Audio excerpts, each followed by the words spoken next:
this trackball as compared to this trackball as compared to this type of trackball. I don't know why I've been so obsessed with trackballs my whole life. Since the early 90s I've been on a trackball. It might be because my first laptop, the PowerBook, the Macintosh PowerBook, was a trackball. And since then I've been looking to recreate that first experience, trackball. And I've cycled through the Microsoft Explorers and the early Logitech Trackman Marble type trackballs, eventually going towards the L-Track. The L-Track, bought out by PI Engineering, various Elecom, Kensington expert, Elecom, huge Elecom trackballs. I think I've tried all of the Elecom trackballs now. I've liked the huge quite a bit and stuck with it for a few years before switching out to Kensington and others. The Elecom software glitches intermittently, absolutely ruining the experience. But the huge itself is almost perfect. And then once I went to Ploopy, I never really looked back at the others as much, although this one is quite good. This Kensington TB800 is an outstanding competitive trackball with ceramic bearings. A 52 millimeter ball, adequate. It's got the nice smooth scrolling ring. It's got plenty of buttons to program, the side-to-side, up and down scrollers. I think the TB800 is the ultimate landing spot for that Kensington Expert ambidextrous type of Kensington Expert type of mouse. What it misses is bearings, the way Ploopy has it, and bearings in the way that Adept AnyBall, these BTU ball transfer units, allow these 57 millimeter balls with any ball to freely spin with almost no resistance, as you can hear. And so this so-called any ball adaptation that was added alongside the larger trackball well by Ardem, so-called No Pilot 1974. That has really optimized the Ploopy interface. He added these magnetic switch covers that you can take off and snap back on like that. The BTU wells and the movable switches that adequately presses down on the fresh off the shelf Ploopy chip that you can purchase from the Ploopy people in Canada. Ardem eventually developed his own version of the trackball when he went to this shell.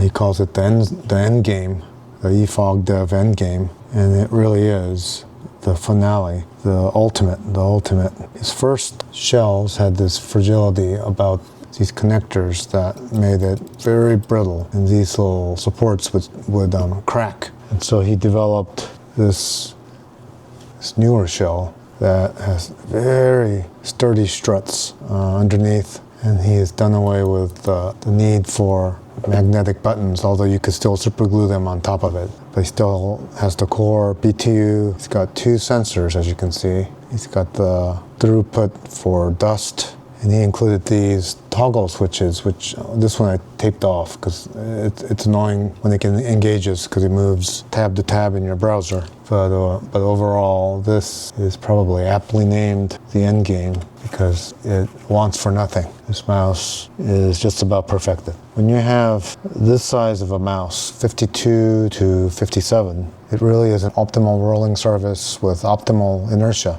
sensitivity, and weight when you use a steel ball like this. So the advantage of this weight is, besides the inertia, the feel of it, is a type of a mechanical low-pass filter. It reduces micro-jitter, smooth momentum and movement. It slows micro-adjustments, thereby allows higher precision in small movements, but at the same time allows you, with just a flick, to go from window to window. When you have a 6 large screen setup the way I do, I would imagine like music producers, people involved in stocks and bonds and currency trading with multiple screens open at once, time sensitive, would benefit from these traits.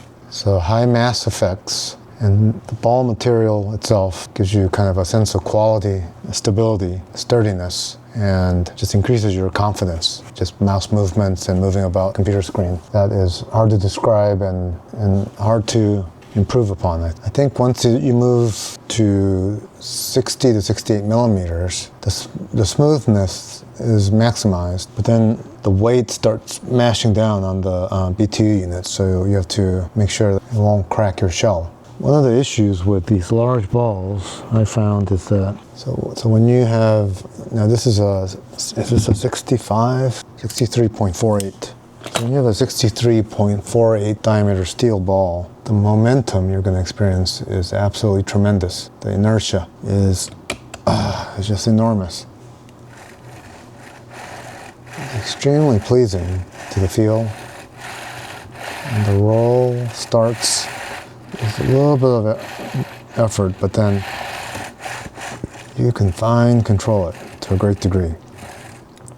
The problem is the mirror finish luster on this creates laser scatter to the point where it does not track. It does not track reliably.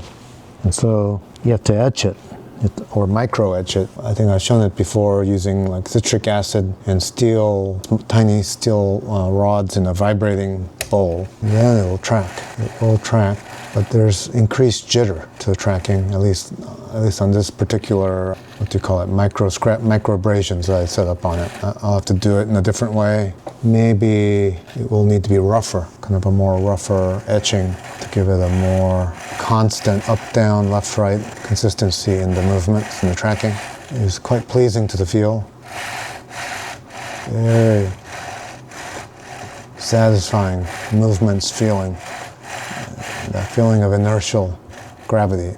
Feels like you have Isaac Newton in your hands. Very satisfying. So this is the original Kensington phenolic resin ball.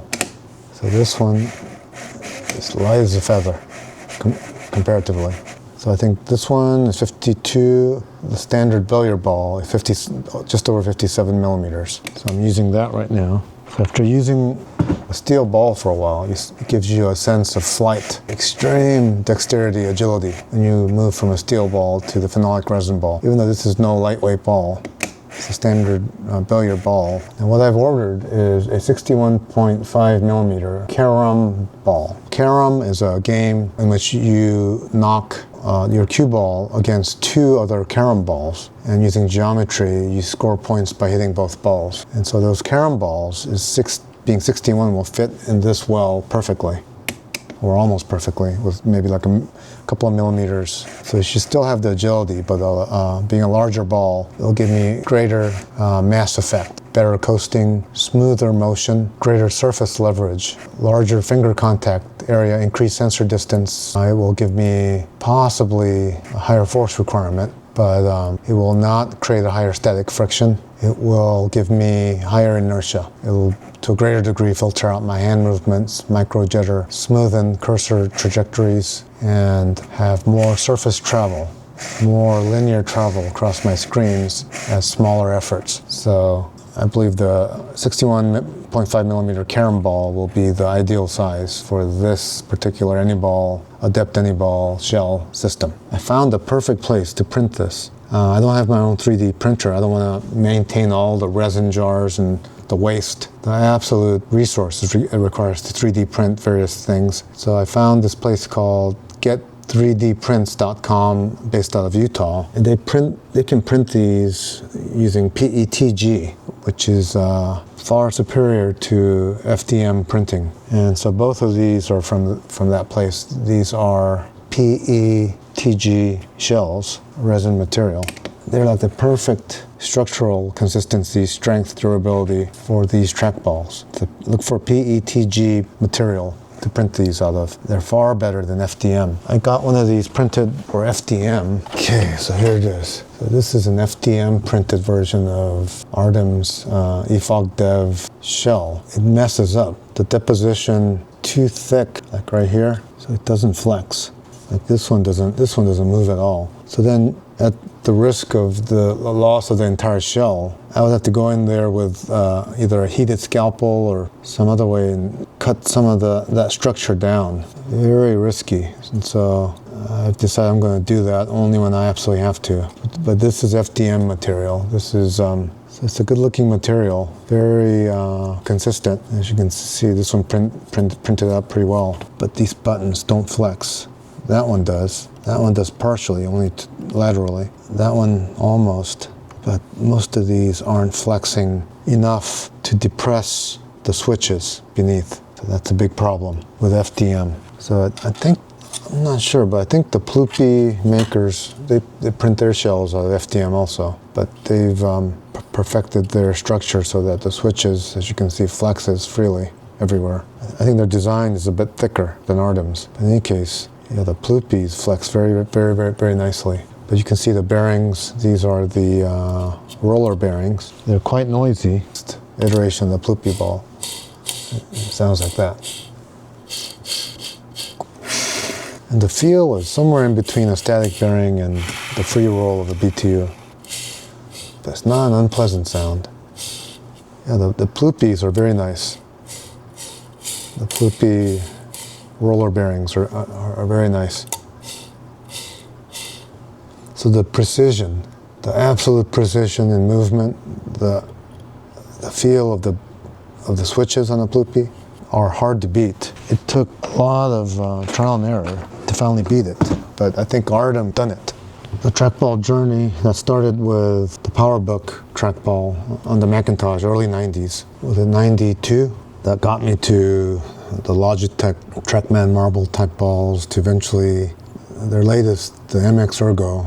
I've got that still somewhere upstairs. But then the Elacoms came on strong. The Kensington Expert, the Kensington Slim Blade, and eventually the TB800. And the TB800, I heard, has been decommissioned, and Kensington has decided to not produce them anymore. A bunch of kind of autistic people on Reddit made fun of it, and Kensington decided to pick up their ball and just go home. Kind of a stupid situation all around, but I'm glad I've got my TB800. I'm very happy with it. Works very well. I do not experience that loss of motion horizontally, laterally, whatever they're describing. For those weird people who move their ball by resting their hands right here.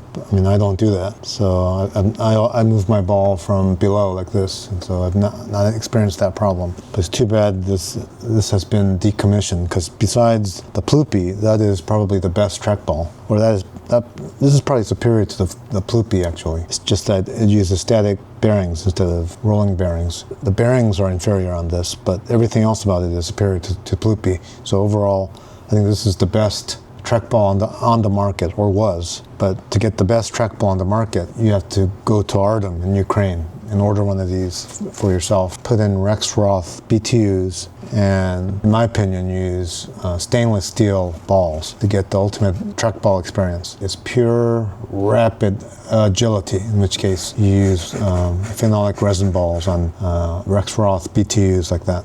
This one has the switch covers, the magnetic switch covers from my old transparent or translucent shell, but it's sitting on the black PETG shell of the Anyball. And since I decided I didn't want to mess with all that magnet stuff, I just super glued the covers directly onto it. These can never be removed again.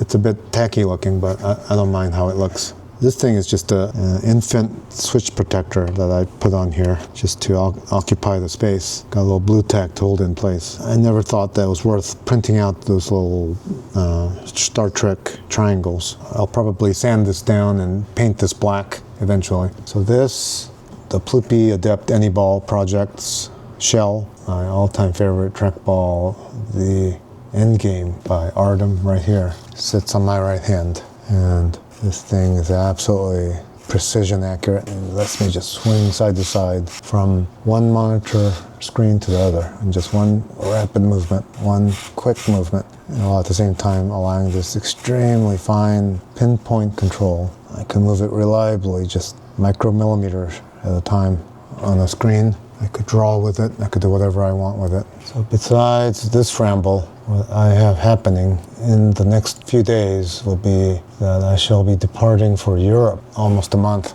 in the midst of 3 wars waging all around it. Ukraine, Gaza, Iran. It's probably foolish to be traveling at this time, but I had already purchased the tickets many months before, and so My plane tickets were refundable, but some of the stuff, some of the hotels and stuff were not. So the train tickets definitely were not. And so I'm stuck having to go in the midst of that war. A little bit anxious about that. I may or may not make some videos about that once I get there. The current plan is to land in Paris, immediately fly to Berlin, and I'm going to do a clockwise movement from Berlin to Dresden to Prague, Budapest, Wien, Salzburg, München to Nördlingen, Heidelberg, Luxembourg, Brussels, and end up in Amsterdam. Done that twice before. So this may be possibly the last time I'll do this. I've heard bad things about Europe, and so I wanted to see if it's true, how bad Europe has gotten due to immigrations from non-European peoples. If Europe is destroyed, as people say it is, I'll be able to attest to that after my trip. I will be signing off at this time.